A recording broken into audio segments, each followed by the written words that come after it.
Hi everyone, FIDE Master Dennis Monokroussos here, and tonight we're going to do a double show, or at least a show where we're combining a couple of our themes.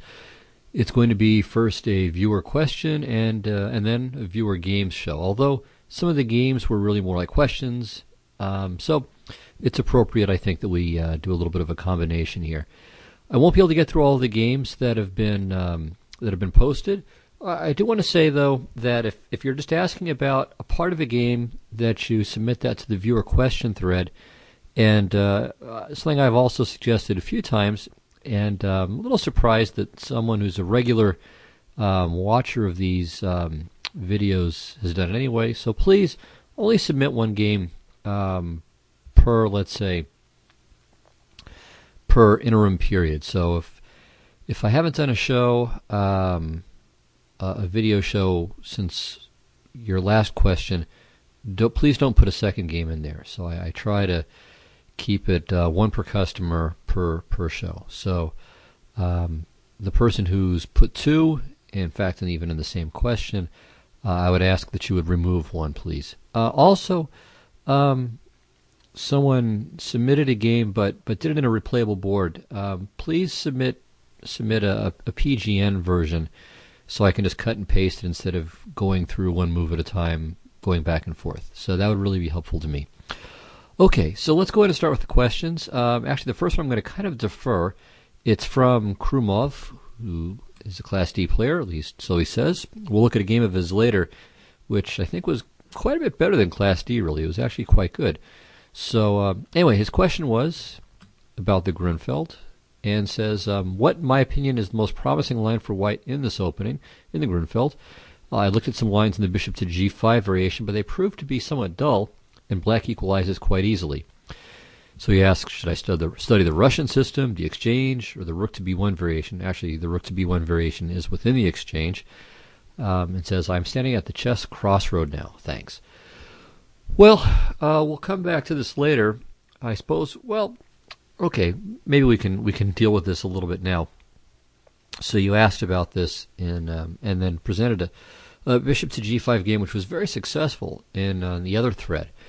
I would say it's not really clear to me that there is a best line, and to the extent that there might be a best line, we always have to kind of keep things rating indexed and style indexed. If you are a strong player who has time to study a lot of theory, then some of the exchange lines are correct to play, or even the Russian system. On the other hand, if you like solid positions, then the fianchetto variation is very much worth considering. Although I would say that it took rather a beating at the Olympiad recently. So, if you're Class D, if you're playing, let's say, Class B, Class C players, I think the exchange variation is thoroughly acceptable. So takes, e4 takes and takes, bishop to g7, and you can either play bishop to c4, play this kind of variation, or play the rook to b1 lines. That's certainly fine too. Or let's say castles, I think is a bit more accurate. Bishop e2, c5, rook to b1, takes, queen a5 check.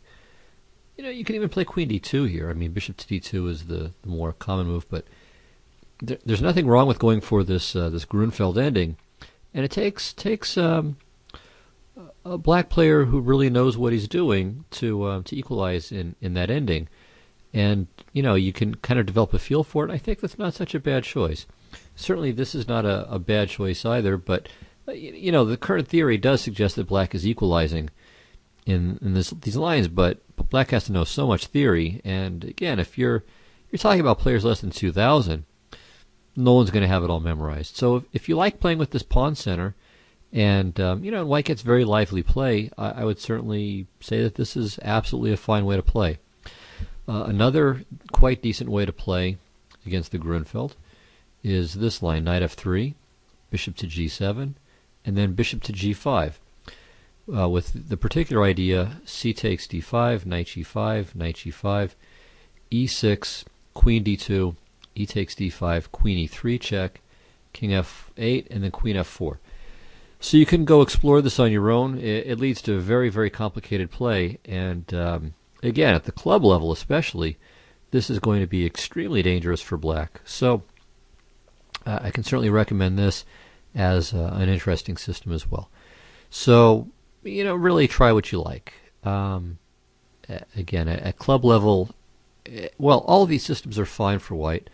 I don't know that any of them promises an advantage. I mean, it's a constant battle for white trying to prove an advantage in any mainstream opening. The Grunfeld is no exception to that. So find a position that you like. If you like tricky lines, this is a legitimate possibility. If you like very solid lines, you can also play this. But instead, after knight g5, cd, here, instead of playing queen at e2, you can play knight f3, c takes d5, or e takes d5, and then play b4 and go for this kind of queen's gambit-like position. So it sounds as if you want to play more exciting chess, but if you want to play solidly, you can certainly always do this as well. So there are as many choices as there are styles, and you can play whatever you have time to work on as well. So I leave the ball back in your court, but with those suggestions as possibilities. Okay, on to the next question. So this was about the siesta variation of the Ruy Lopez, and it comes from Perseus, who's an A player. So this is the siesta variation, and the next few lines next few moves are very, very common. Takes, castles, bishop to d3, rook e1, and then bishop to e7. So here, Perseus says the critical variation is with bishop c2, takes, and so on. And he says the only other move he's seen in this position, back here, is 9c4. And he says both are within my preparation, but there's a third move I never had to play against, which is queen to b3. Now, actually, before we get to that, I want to say that there, at least according to the databases, is a third very important move, which is rook to e3. And this is played not as often as bishop to c2, but much more often than c4. And it leads to quite interesting play. So e4, knight e1, bishop to g5. And here it seems that white has three moves. There's rook to g3. Putting the rook on the open g file makes sense. There's rook to h3, which makes some sense too. And then there's the most interesting move, I think, which is knight takes d3. I don't know that it's best, but this leads to a very, very, very cool variation. So bishop takes e3, the only move that makes any sense, of course. And now knight to b4. So there are two threats, at least. One is, of course, to take the bishop. The second is to take on c6. And here black plays bishop f2, king f2. Black can play a number of things here, but queen h4 check seems to be the move that's played. King g1. And now, if you flip on the computer, it'll suggest knight g to e7 and say that white has a slight edge. But the really fascinating move here is knight to h6. And the computer will spit out these big evaluations in white's favor. But as you continue on those lines, you'll see that it's actually very, very messy, very unclear. And black is going to play knight to g4 with all kinds of fun kingside play. So I would suggest taking a look at this. This is actually very interesting. Anyway, back to the question at hand. What about queen to b3? So we saw a game where Giller played this against Ludikov back in the old Soviet era and won. So his line, or the game continues, b5, and now queen to d5. This is the idea, hitting the bishop and the knight on c6. Queen d7, queen takes d3, b takes a4, and now queen to c2.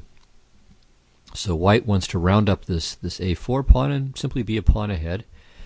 The game went knight to f6, queen takes a4, castles, and here it's probably roughly equal, although white went on to win. Of course, Giller is also a stronger player than Ludikov, though Ludikov was not bad either. Anyway, Perseus has two questions. One is, isn't d3 an improvement? and the idea being to stop black from playing e4. So, for instance, d3 castles, knight b to d2, and then white will in due course try to pick up this a4 pawn. And I basically just agree. I think this is a good suggestion by white. Maybe black doesn't have, or good suggestion by Perseus. I don't know that white has anything huge, but it should be a little bit better for white. So I think he's right about this. And I agree with him about his proposed improvement after queen takes a4, which is not castles but e4. And so, for instance, knight to g5, knight e5, simply giving back the, or allowing white to trade queens, and giving up even a second pawn. But it turns out that black has a really fine bind after knight to d3. For instance, after this exchange, white has to keep the bishop on c1 protected, so rook f1. And after rook h to e8, white is really tied up. He could try this little pirouette from the knight, bringing it to e3. But even here, it's very, very difficult to see how white makes any progress at all. So I think black has full compensation here. So I would agree with Perseus that in this position, white should maybe not grab the pawn straight away, but play d3, take that under control first, and then take the pawn on a4, or play knight b to d2. Okay, so I think all I can do here is praise him for this, and now let's turn to the viewer games thread. Okay, so from here we have a game, Kobe's Army against Sir Enigma. Kobe's Army was an A player, 1931 or so. Black was 21-19. It was played in a 45-45 league, team league, and was submitted by white. Okay, so let's kind of zip quickly to the key position here in this game. So we have an English sideline here. And at this point, white says this. Here I held that white must be better, and looking at the pawn structure, I felt that b5 would be a breakthrough move. Clearly, he says, it would be premature here from this point, but he asks, what are the signs, aside from just brute calculation, that suggest that white should build up some more before playing b5? Well, I would say this. b5 strikes me as kind of a mixed blessing for white. On the one hand, yeah, I mean, you're trying to make a target out of black's queenside pawn. So from that standpoint, it seems right. But it also seems to me that it does two things that I don't really like for white. So one is that it also renders white's queenside pawns vulnerable. Well, the b4/b5 pawn is going to disappear almost right away, but the a3 pawn becomes a vulnerability in turn. So there's that. Secondly, it seems to me that white's pieces are kind of loose. I mean, so the idea of bishop to f6 certainly screams at me, and so that makes me a little nervous. I'd want to make sure that that really isn't going to be any problem. And then a third point is that this knight on a6 is simply locked out of play at the moment. So, you know, b5 certainly deserves to be calculated, no question about that. But another obvious drawback of b5 is that it's letting the knight on a6 back into the game. So I think all of that put together makes b5 a very murky move, and one that you simply have to calculate. I mean, so it's brute calculation is unfortunately, or not unfortunately, just, you know, it's a matter of fact. It is part of the answer, but in terms of the so-called signs, I think that you're letting the knight on a6 jump back into the game, and also have this kind of unresolved tension on the queen side with your pieces, which becomes evident after bishop to f6. I think this clearly these would be indicators that it's a position that needs to be considered very seriously. You can't just play b5. You could play b5 in a blitz game, but in a tournament game, it requires a lot of thought. So two other moves that are quite obvious and deserving of consideration are rook a to c1.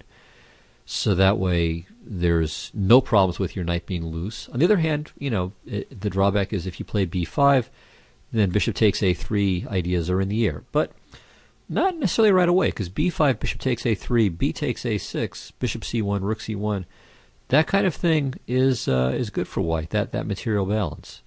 So, and if he plays after b5, c takes b5, then knight takes b5, and the pawn on a3 is protected, and you're hitting the pawns on b7 and a7 both. I can enter this as a null move to show you. So b5, okay, if takes, and takes, and here I think white is in good shape, probably good shape, although even here too, okay, after this you have to calculate this move and see if this is any problem. Okay, probably shouldn't be, but you do have to look. Okay.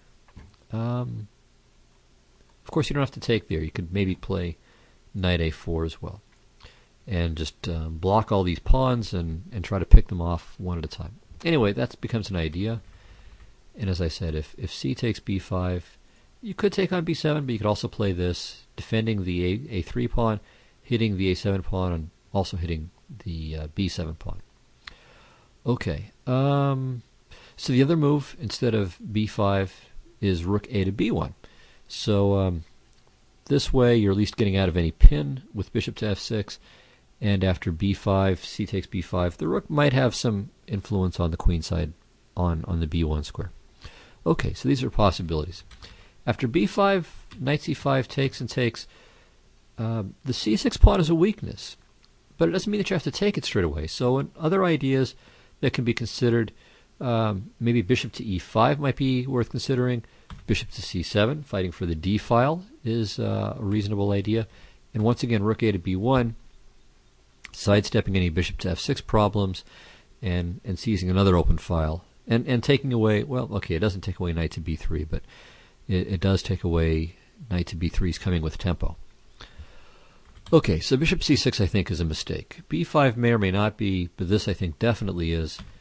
And after bishop to f6, you have some troubles. So takes, and now if rook to c1, which certainly looks obvious, then knight to b3 wins, because rook c2, knight to d4 is a deadly fork, while if rook to d1, rook c8 is a deadly skewer. So it's all deadliness. So knight to b3 was a mistake, and then here, again, you don't have to give up the file, but you should maybe play rook a to b1 with equality. After rook takes d8, again, probably rook to b1 is better, just give him the pawn back, but solidify your position. Instead, after rook to d1, and then this good move, now you have problems.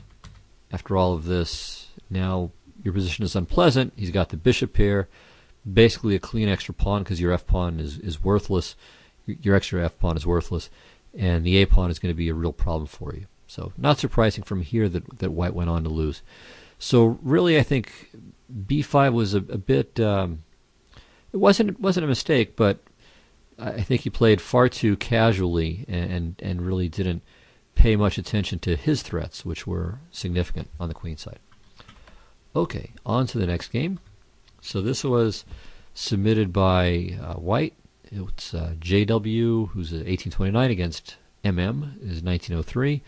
White's handle on here on the server is Triple H 3323 190. Anyway, let's take a look at this game. Basically, his question was, in addition to showing the game, was what do I do against, or what do I recommend against the modern and against these wing openings in general? So, in fact, here's what he says. So, I was hoping you could look at this game for me, which is from a rapid play I recently had here in London.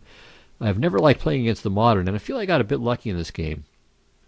D5 and rook to a6 later on in the game were moves that he thought were maybe inaccurate. So he asks, how do I approach these playing against these wing openings with white? And okay, also asks about g4 later on in the game.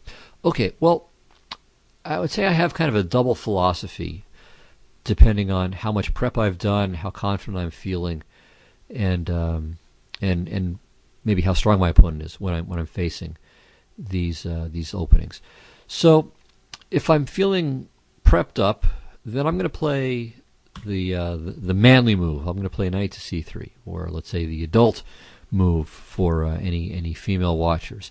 So I'm going to play knight to c3, and go into the main lines. If they play c5, I'll take on c5 and go straight into the sharp stuff. If they play d6, I'll play f4, or a6, I'll play f4.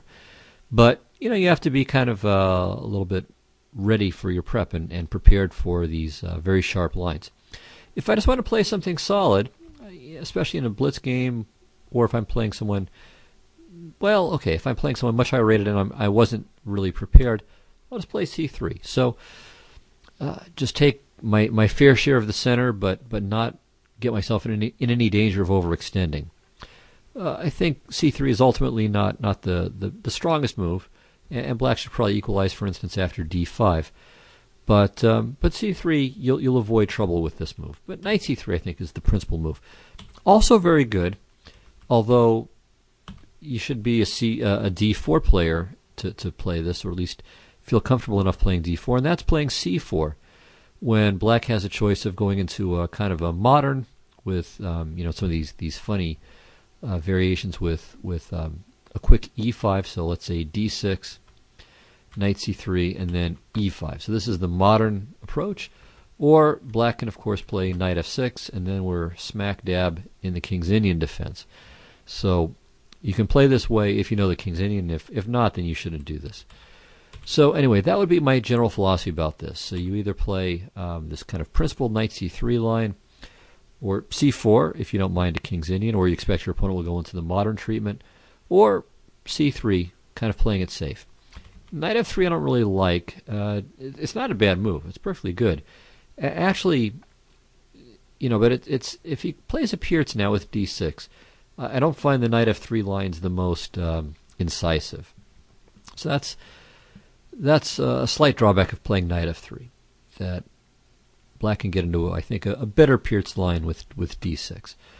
But on c5, then this is good because you can again play c4 and head into an accelerated dragon, which isn't bad. Or you can play d5, which is also a good approach, going into a kind of a good Benoni setup.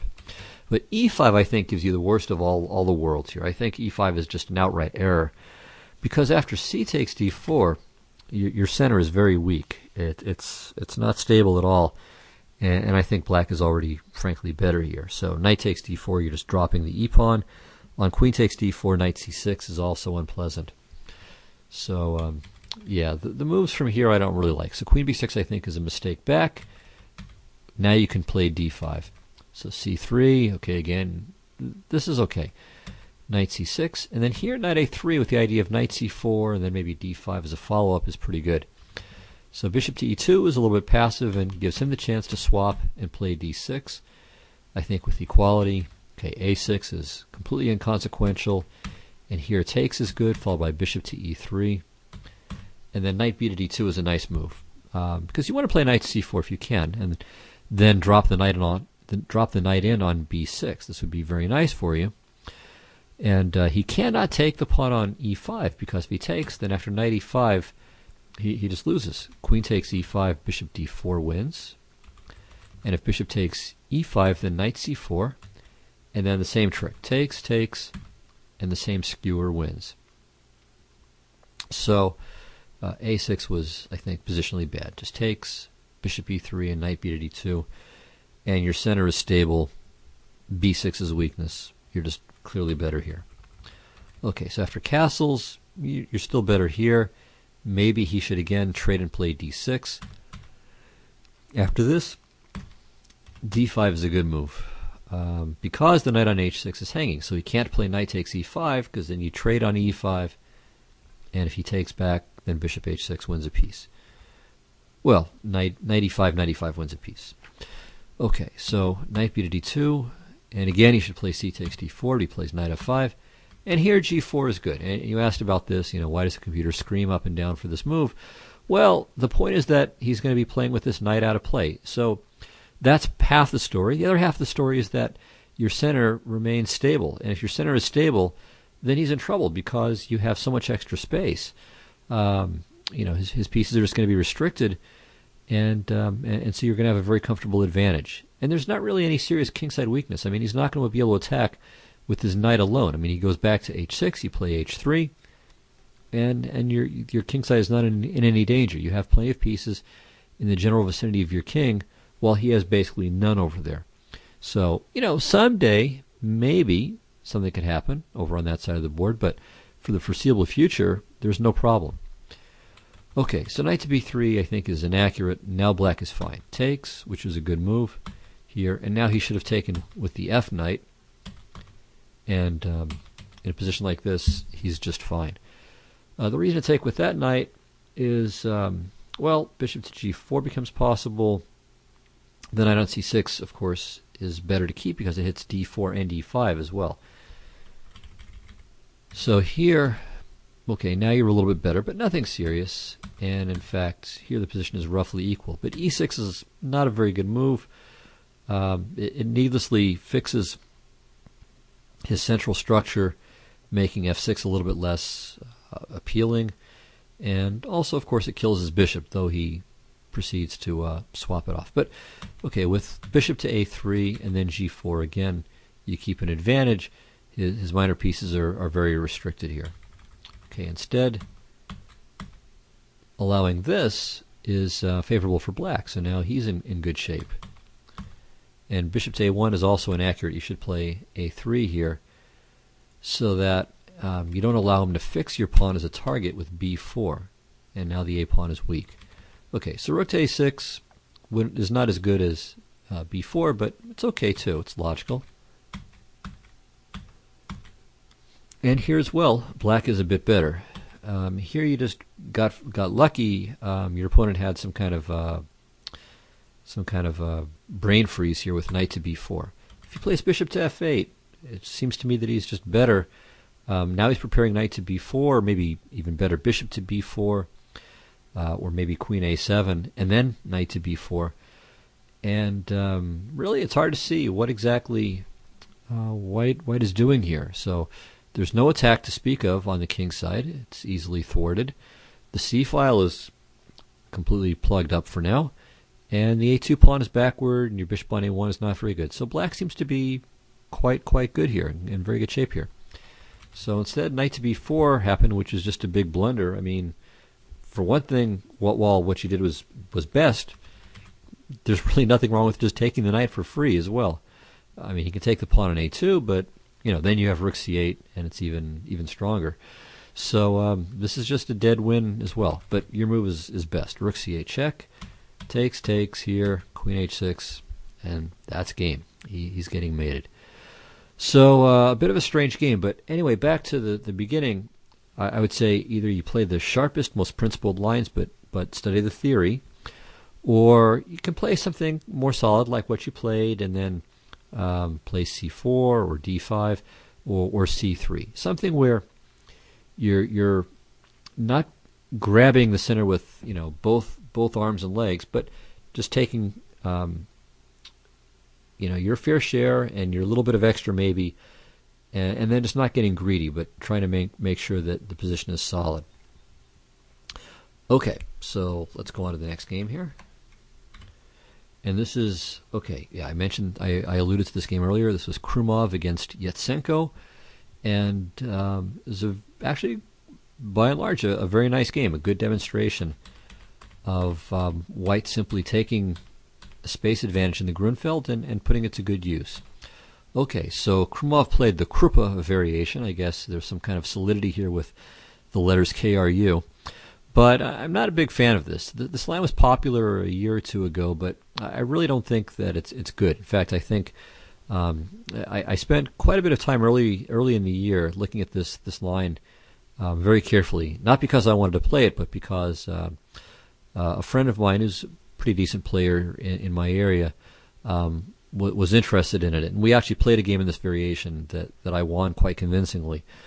And so over the course of the period where I was preparing for this game, I concluded that, in fact, my own view is that white has to prove equality, not black. But this required quite a bit of work on my part. But that said, I think this line is really on its way out the door. So c5 is correct, rook c1. And then here, instead of black's queen a5, I think the best approach is to castle and then play queen to d6 with this dark squared blockade. And frankly, Okay, again, it takes some work to prove it, but I think that black is in excellent shape here. Anyway, the Krumov game continued with queen to a5, queen d2, takes, and takes. And now we have this kind of classical type of Grunfeld ending. So this exact position is a little bit unusual, but this type of ending is quite common. Okay, black played knight c6, and here I think d5 is what white should play with a slight edge. Instead, bishop to b5, and now black can castle, and I think this is a very good move, and it gives black equality. So, takes.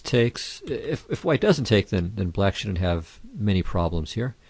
But okay, on takes and takes, all right, knight e2 is probably best, not taking on c6. Because if you take, then bishop takes d4, and black is in fine shape. So the bishop pair is going to give black excellent play. In fact, I think black is clearly better here. So best is just knight to e2, keeping the d pawn alive. Okay, f6 to keep the e7 pawn alive, bishop to e3, bishop to d7. And I would say that black's bishop pair compensates him for the slightly weak pawn on c6 and white's little bit of extra space in the center. But as attractive as white's position looks, the bishops should not be underestimated at all. Okay, well in the game, black played bishop to d7, which is not as good. Okay, d5 here, takes, f4, knight g4. And now, king e2 is okay, but I think white should just play knight f3. I mean, there's no threat to play knight f2, because you just play rook h to e1, and you save the pawn, and now this knight is going to have to probably leave town fairly soon. Maybe white was worried about f5, but then you can take, and the e7 pawn is dropping. So black doesn't have time to play gf and then knight e4 check. So white's better here.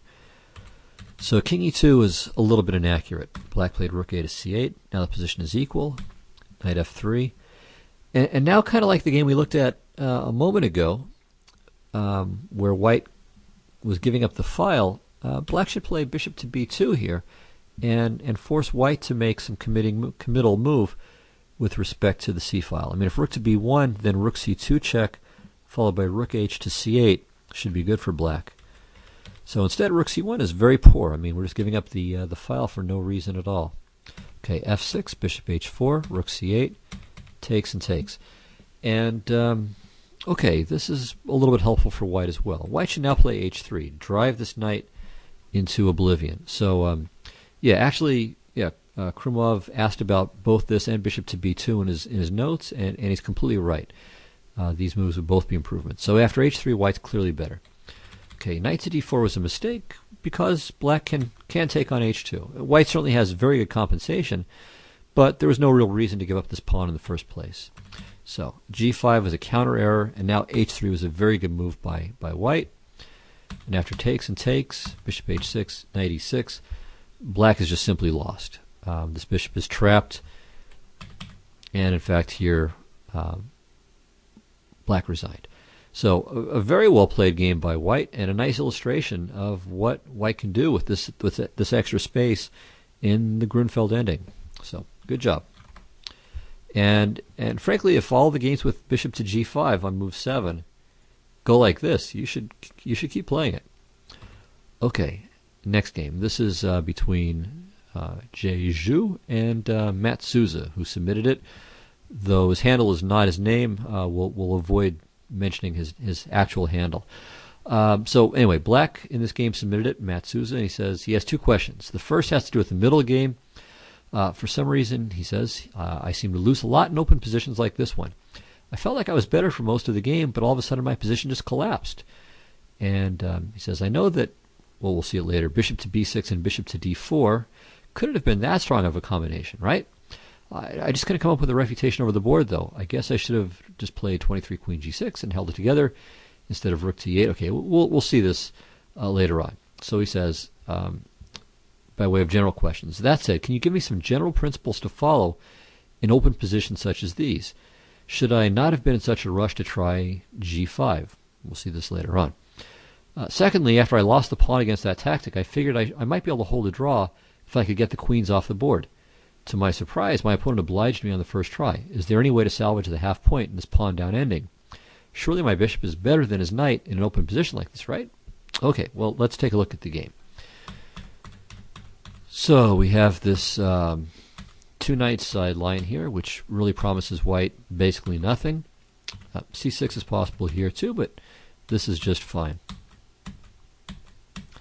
Okay, so all of this is known, although it's very much a sideline. And here black should play, I think, knight c6. This is the theoretical move anyway, and it just defends the bishop, so we're prepared to castle either way. Castling kingside looks safer, but castling queenside, as long as the f-pawn isn't loose, should be fine as well. So, okay, black played h6, knight f3, knight c6. Probably more ambitiously, he wants to castle queenside, which, okay, back to this knight c6 line. You can't really do it here because knight c3 and knight f7 is the point. Okay. Now here I think queen a5 is better than queen c5. Because on queen c5, white should have taken here and then checked. And black is a bit awkward. If he moves the king, he has troubles with his king either being exposed or with his rooks getting connected. And if bishop to e7, then knight to b5 is irritating. So that would have been better, I think, than queen e2. Now here, bishop takes a7 looks kind of goofy, but it might actually be okay. If knight takes, then queen takes e7. If b6, then queen a6 check. Okay, anyway, rook f to d1. Bishop d6, queen c4, knight e5, takes, takes, takes, takes. Again, players giving up the file for no good reason. Well, okay, white was probably worried about bishop takes c3, but I would say, maybe play h3 right away, and on bishop c3, then play rook takes d8, queen c3. Because then if rook to d1, just takes, takes, and doesn't seem to be anything. I'll show you this. Okay, so h3. The point is, let's make black give up his bishop first. So takes, now takes, here, here, and this doesn't seem to lead anywhere special. So white should be just fine here.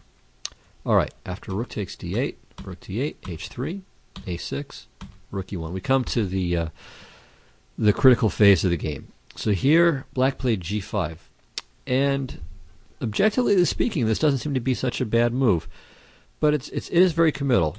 I mean, you've got this wide open center, and the bishop on e5 feels a little bit loose.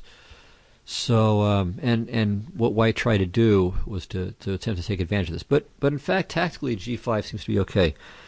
So it's the kind of move that you can play if you've calculated everything very well. Otherwise, I would say you should make some kind of consolidating move, like just bishop to d6, getting the bishop off of this, kind of vulnerable battery.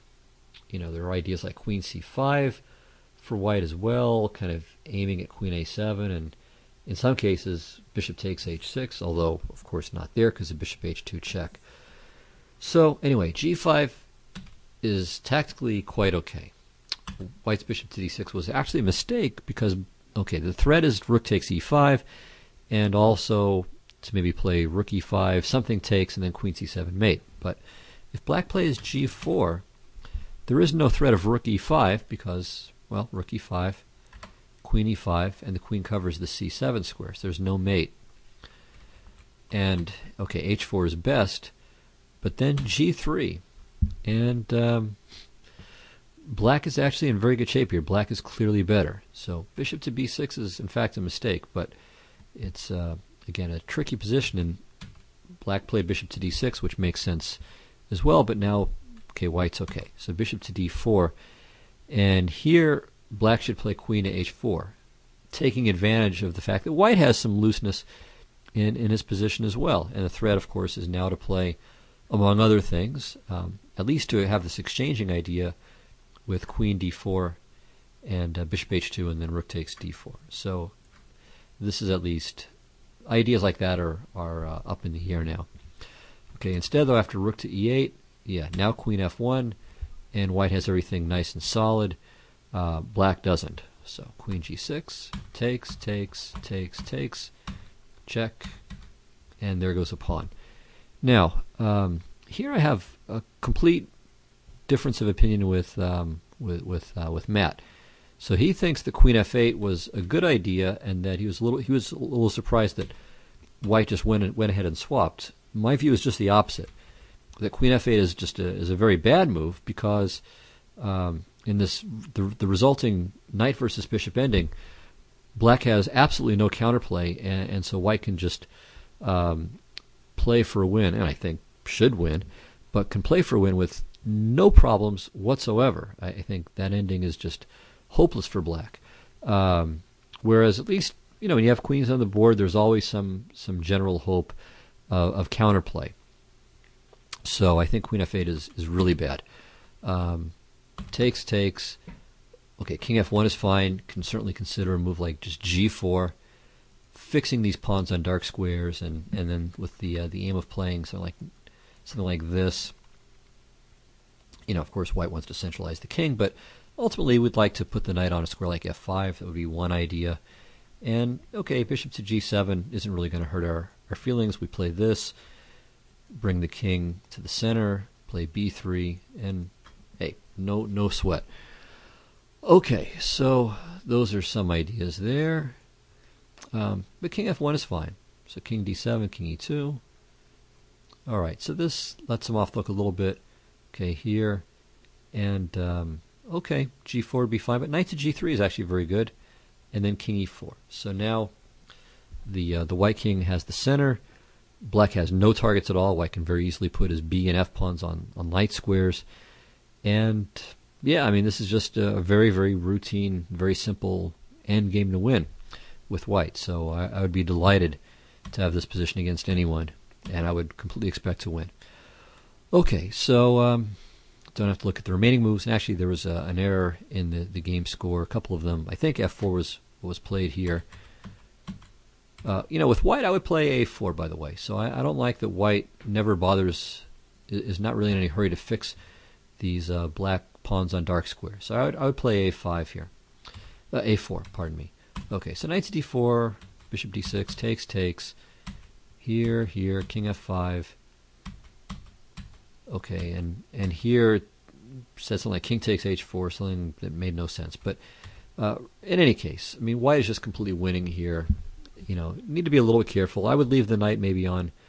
Well, okay. I mean, you have to decide how you're going to win this. But okay, I would start with a move like a4, and then figure out. Okay, maybe I play knight f3, bring my king over to the queen side, and then prepare to bring my knight over as well. Another idea would be to engineer the exchange of black's last kingside pawn, so then I don't have to worry about any counterattack from the king, and then I can do my queenside stuff. But anyway, this basic ending after queen f8 takes is just absolutely hopeless for black. This is great for white. So yeah, the queen exchange is, I think, not a good idea at all. Now, if black had some chances for making a passed pawn, or some play against white's pawns, then maybe you can consider it. But here, there's just no play. I mean, black has no real targets. Black's kingside is very poor. It's just should be a very, very simple win for white. Okay, so I think that was it. Oh no, there's one more game, or one more fragment. And this, I guess, would have made more sense in the questions thread, but that's okay. So this is submitted by King Hunter, who had black in the game, and played king to g4, bishop to g5, and the game was eventually drawn, much to his surprise. I would say it's not that surprising. I mean, it's a little surprising, but not terribly so. I mean, white's pawn structure is about as bad as possible here, and his king is also going to have a very difficult time becoming active. Now, he mentions that the computer suggests bishop to c7, and he couldn't find a win in the analysis. And I'm not positive, I'm not 100% sure that there's a win here, but let me at least suggest that there may be one. So I'll give some quick analysis, which at least may indicate a direction. So king f3, king g1, and now basically what white wants to do is play king f1, and then just mark time until until black's king starts retreating. So the king goes back to g2, then we can play king g2, king g3, or better maybe king e2, king e3, and at some moment, black is going to run out of moves. So, for instance, h5, bishop d6, we just wait. And, okay, what does black do? If he refrains from pushing the pawn, play something like king to e2, or king to g4, excuse me, then king h2. And this is no problem for white because black's e-pawn could be very easily dealt with, but white's f-pawn is a little tougher. So, you know, if something like king to f1, this is just trivial. King f1, king g5, e2. Obviously, this is no sweat for white. Trivial win. So king e2 and then king f3 is a more resilient try. But white can, again, be just engage in some finesse here and should win easily enough with f5. And while black is promoting, white will be collecting queenside pawns, and white's there in plenty of time. And, okay, whatever. If b5, king b6, here, takes, here, obviously winning. And if king to d2 instead, if king to d2, this isn't gonna do it either. Obviously winning. Okay, so yeah, these two lines are dead one for white. So back to this position. So king g4 is hopeless. If king e2, I think white can just swing the bishop around to e3 and then go after the h-pawn. And finally on h2 check, then king h2, and kind of a similar idea. So again, white is perfectly happy to give up the bishop and collect the g-pawn, and if black tries to kind of hang on the back of black's f-pawn, or white's f-pawn, then it's a bit tougher, but I think white still wins. So this would be the line here. And now white is going to slowly but surely penetrate black's queenside. Now, the problem for black is that there's no fortress over here. Okay, and of course he can't swap his way out of this either.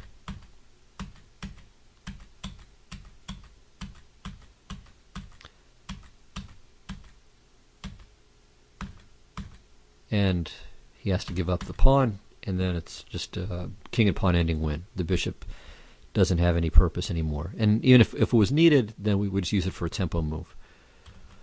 Okay, so a5 doesn't work. And if king b6, slowly win like this. And now b5 check. So again, same basic idea. Okay, a takes b5, king b4. What does black do? He just gets zugzwanged away from all of his pawns one at a time. So, okay, let's say king d7, here, here, and we just keep marking time. And that does the job. So, I think white is winning. I'm not 100% sure, and maybe we need to look more carefully at king to e2 here. Maybe this offers some drawing chances. But I think at the end of the day, white is winning this.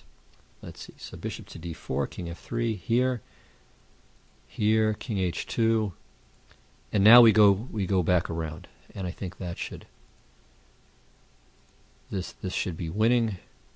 Again, king f3 here, and we already saw variations like this before, and this will win, or even better, bishop to e7, e2, check, and white wins. So I think it probably is a win, but it does take a lot of patience.